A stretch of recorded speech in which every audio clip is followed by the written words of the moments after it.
Good afternoon. I'm Heather Bell, the Director of Membership for the Orange County Chamber of Commerce. I'm excited to welcome today Dr. Eric Munzer of ENT Allergy Associates. ENT Allergy Associates currently has over 40 offices in New York and New Jersey, employing over 200 ENT allergy doctors, and they've been in business for over 20 years. They're a longtime member of the Orange County Chamber of Commerce since 2009, and Dr. Munzer joins us from the New Windsor, New York office. Dr. Munzer, welcome. Thank you for having me. Thanks for being with us. Tell us a little bit about ENT Allergy Associates, and as I just learned, you have been a resident of Orange County for most of your life? Yeah, I grew up in Goshen, New York, and I was actually born at Arden Hill Hospital. And then I went on to SUNY Albany and then medical school after that, residency in Michigan, and then moved back to the Goshen area. Okay. Yeah. All right, great. So I too resonate with that coming back home after, going away for a little bit. And the Hudson Valley is just such a fabulous place to be a part of. Um, so tell us a little bit about ENT Allergy Associates.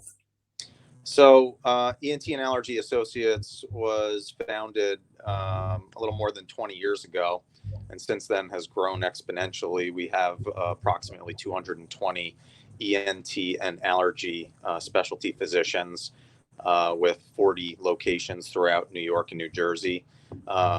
As a practice, we see over 90,000 patients per month in the region, and we take care of a full complement of ENT and allergy issues, including general, adult, and pediatric ear, nose, and throat and allergy issues, as well as voice and swallow, facial plastics, and reconstructive surgery, dizzy patients, hearing aids, hearing loss, ringing in the ears, immunology, audiology, and sleep and CT services. That's a lot of services. Yeah, Wow. we're uh, we're we're pretty much a local ENT and allergy group that operates under a corporate head in Terrytown. It's all physician owned, and we have clinical affiliations with Mount Sinai, Northwell in Long Island, as well as Montefiore in the Bronx, which allows us to still offer all of these services from a local standpoint. But when it comes to the need for tertiary care, we can quickly get our patients into these larger facilities. So that really kind of answers my next question, which was what differentiates your group from others? I think you kind of answered that. Is there anything more to add? Yeah, I mean, us being a uni specialty group and being ENT doctors and allergy doctors, we're not like these other multi specialty groups that tend to offer everything under one roof. But a lot of times patients feel like they're just shuffled from one doctor to the next in order to keep the business inside of the practice. Right. Um, we're able to focus on their ENT problems and on their allergy problems. Now, we do have subspecialists within each one of those subgroups, being neurotologists or laryngologists or head and neck cancer surgeons. But when it comes to they need a neurologist, we send them to the neurologist we think is best fit for the patient. It's not just go see the neurologist in my practice down the hallway. And so I think that patients take trust in that, knowing that Mhm. we're giving them our best advice in terms of, what tests they should have done, and at an outpatient imaging facility that we don't necessarily own. Um, we're on staff at all different types of hospitals, and we provide services to them, but don't, have any equity stake in a rheumatologist or a neurologist or a pulmonologist. I mean, if we feel the patients need these things, then we'll tell them, look, this is the next step in the treatment of your care. This sounds like very personalized care. It's very focused on the patient. It is. It allows us to take a step back from that more um, multi-specialty approach and really focus on their ear, nose, and throat and allergy problems. Mm-hmm. I like it. So is there maybe like a particular condition that you see more often? Yeah, I mean, being in the Hudson Valley, obviously, people talk about Sinus Valley. Sinus Um, Valley. um, and, that has to do with the seasons, right? We have a lot of different environmental allergens. There are 40 million people that have a new diagnosis of chronic sinusitis every year. And so we see a lot of sinus issues, and with children, we see a lot of tonsil and allergy issues and ear issues. So, the what we call bread and butter in our practice is typically sinus infections, allergies, ear infections, tonsillitis, and throat infections in children. But being in the Hudson Valley right here in New Windsor, it's certainly a big part of our practice, the sinus issues. And out of those 20 locations, we have 2 in Orange County, correct? New Windsor and Middletown? That's correct. New Windsor and Mm-hmm. Middletown. And Dutchess County as well, correct? Yes, we have an office in Poughkeepsie as well. Okay, great. And so going back to the conditions and this being the Sinus Valley, what other conditions are prevalent to being influenced by the environment that you see? And how do you prepare for these, especially in this area? Right. So allergies in general will create inflammation inside of the nasal cavity, which just kind of is a primer for patients to develop sinus infections, which are from bacteria. Of course, you can have viral infections as well, but patients who have underlying allergies that create this cycle of inflammation, it's basically creating the environment inside of their nose and in their sinuses that allows a bacterial infection to take foot and really take advantage. Um, you know, Outside of it just being sinus problems, this will also affect the ears because the eustachian tube coming from the ear to the back of the nose will become bogged in edema and swelling, and it won't function as well. So patients can complain of ear pain, ear pressure, hearing loss, and even develop fluid inside of the ear because of it. Now, this obviously plays a big role in children who Right. some of them will have speech delay because of chronic fluid inside of the ears, which is something that we treat, and throat pain from postnasal drip, which is sometimes confused with strep throat or throat infections. Being able to differentiate between those things is much easier for an ear, nose, and throat physician who spends their entire day looking at the back of the throat. Right, right. What about preventative care? Especially living in this area, and I don't want to take away from business, but you hear so often if you eat the honey from the area where you live, these are pollinating the allergens. Is that a good preventative maintenance? Kind of help you to avoid these issues? So avoidance is the biggest thing, right? So if you're allergic to grass and you go out and cut the grass, well, then take your clothes off in the garage before you walk inside and spread it everywhere, you know? Then we tell people use a saline nasal spray right away to help wash everything out of the nose. Um, it wouldn't hurt to also wear a mask while you're riding the mower. There are lots of different avoidance measures. It's unfortunate, but in the spring and the summer, if these are your allergy times, keep the windows closed, close the doors. We even say this for children when they come home from school. Take the clothes off in the mudroom, put it into the laundry room, and put them in a fresh set of clothes. Wash them before they go to bed so they're not sitting in the pollen from recess Right. while they're sleeping.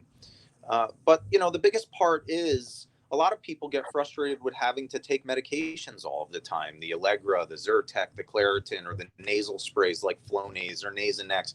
And these are great treatments, but allergy therapy is also very successful. We basically are giving you in very small doses exactly what you're allergic to. And then we build that up over time so that the body starts to say, oh, this isn't so bad. So we're exposing your immune system to what it thinks it's allergic to, Ah, and we increase that dose over time so that over time the body's reaction to it decreases. And that's how allergy therapy works. So for people who are interesting. allergic to trees, grass, weeds, mold, dogs, cats, it's very hard to have them avoid these things at all times throughout the year. Those are Hmm. the patients that do very well with allergy therapy. Right. Wow, that's very interesting. I never knew that. So, that kind of leads me to my next question, which is, most people immediately gravitate to environmental allergens, but there's so many other allergies, and how do you test for them, and how do you collaborate with other specialists in the community when you happen upon another kind of allergy? So that's a good question. Certainly, there are irritants. A lot of people come in, will do an allergy test that's negative, and they say, "I have allergies." Well, these people their body may just get irritated very easily to certain things. But then there are people who have food allergies. Um, so food allergies are a whole nother animal, and we do that testing in the office. And we also have desensitization type of techniques for that as well. So that was part of the original model for ENT and allergy, because there's so much overlap. We have allergists in the practice who are not ENT doctors. They're actually internal medicine doctors that did a fellowship in allergy, and so they treat just those things. They'll do environmental testing on the skin, and they also do food testing and challenge testing in the office to see what type of reactions people have. And then, it gets a little bit more complicated, but there are people who actually have a combination of food and environmental allergens and will develop symptoms when they eat an apple and are exposed to tree pollen. And then they have this thing. So Right. it can be quite complicated, and having the allergy trained fellowship doctors really helps. So interesting. I can't think of any other word at this point other than it's so interesting. So let's go to the business side of the practice, Dr. Munzer. How did the Affordable Health Care Act affect the business? So the Affordable Health Care Act was obviously created in order to try and get more people with insurance. That just took some time. There obviously was some shuffling of plans. There were some exchanges that didn't pan out. Um, so that first year was, I think, difficult for a lot of medical practices to navigate that, as well as it was for patients. But once everything was figured out and you had the plans that succeeded, and had the support from the government, I think in all, we ended up seeing patients with more insurance, and it helped get more people to the doctor. It was just that first year that was a bump in the road. I think there was a lot of weeding that occurred. Mhm. Okay. And what about COVID? How did that impact your group? Well, COVID has affected, I would say, all healthcare. They've said 97% of physicians and hospitals have been affected in some way, shape, or form. Um, this has really turned it upside down and on its head. In our case, um, ENT and allergy had to close the offices for 3 weeks, but we were offering telemedicine to our patients from day one in order to make them comfortable. We still offer that to patients who are uncomfortable to come to the office. We also are taking temperatures. We've changed our waiting rooms to allow for social distancing. Everybody has to wear a mask in the office, as well as other personal protective equipment as far as the medical assistants and the doctors go. We are constantly cleaning. After every patient, the rooms are cleaned, all the utensils are cleaned.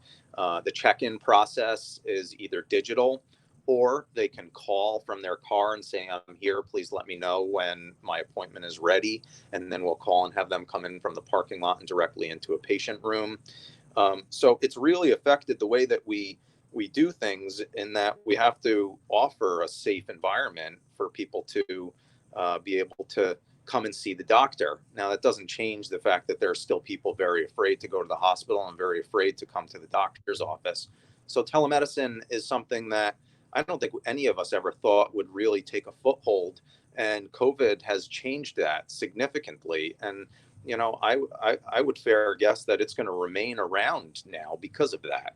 Yeah, I can imagine. It sounds like your group has made extreme accommodations to make sure that patients feel safe in a healthcare environment. And I think no matter what anybody does in any environment, people are going to feel, hesitant in no matter what. But I do agree that telemed has definitely been applied in situations that you don't necessarily have to have a hands-on approach. And I think it's a great alternative, and I don't think it's going to go away. So how are you working with your community partners? How did that transpire through the COVID process as well? So again, all healthcare has really seen at the beginning a patient decline, and it's impressive that we're seeing it come back as quickly as we are. But our region obviously got hit early. Now everybody else is having problems, and we're doing better. Hopefully that remains so. But what we've done is reach out to the urgent cares and the emergency rooms and the primary care doctors, and we've said to them, look, we're here, we're open. We're happy to accommodate your patients in a same day appointment fashion. And there's no need to send them to an emergency room where they may not feel safe, or to send them home to follow up. If they're ailing and they need help, we're here, and we usher them right in. Thank you so much, Dr. Munzer. Was there anything else that you would like to share with the chamber and all of our viewers? It's just, I would like to say that, growing up in Orange County, it's a great experience now being on the Orange County Chamber of Commerce and being able to offer healthcare to the place that I came from. That's great. We're so happy to have you, and thank you for allowing us to continue to support you as a member of the Chamber, Dr. Munzer, and ENT Allergy Associates. And thank you for supporting the breakfast last month and this month. And we look forward to continuing to work with you. Great. Thank you for the opportunity. Okay. So everyone else, join us at 3 for our Meet the Member Coffee Network Connection. And you can register through our Facebook page and the website to do so. Next Monday, I'll be speaking with Dan Arnoff of Arnoff Moving and Storage. And on Wednesday, Here's Help Staffing. And on Thursday, we're going to have our very first member or non-member after hours virtual speed networking. So visit our website, orangeny.com, and sign up. Members and non-members are welcome. Virtual speed networking. And I'll be monitoring that, and I'm excited to host it. It's being sponsored by Woodbury Commons Premium Outlets, one of our corporate partners. Thank you so much for joining us today, and have a great day.